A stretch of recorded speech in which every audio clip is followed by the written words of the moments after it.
let's get into politics. I've been avoiding it because it's a tense subject. Even in this podcast, I'm like, I hope Jay doesn't say something that's going to get trouble. So my church, if I'm honest, about politics, my pastor 4 years ago got in a lot of trouble, even in the news media, because he made one statement on Facebook that was perceived differently than the way he meant to say it. And literally within 30 minutes of the post being live on Facebook, a news truck was in our church parking lot, and he wasn't there, and they thought he was avoiding them. And then that was in the news. It's such a sensitive topic. And right now, if I even say the name Donald Trump, it's like, like that just is so polarizing, or if you were to say anything about Bernie Sanders or Hillary Clinton or whoever the politician is in the midst of this political season.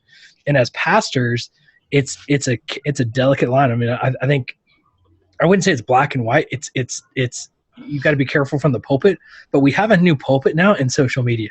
So not every pastor has a Twitter account, but we pretty much all have a platform.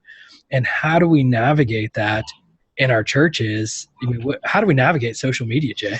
Yeah, I mean, to be honest, you have to. I mean, obviously, churches that are incorporated churches through the government, obviously you can't directly rally for a candidate. So that's part of that reason why churches get in. But some do, right? I mean, yeah, some just heard about the pastor of First Baptist Dallas getting behind.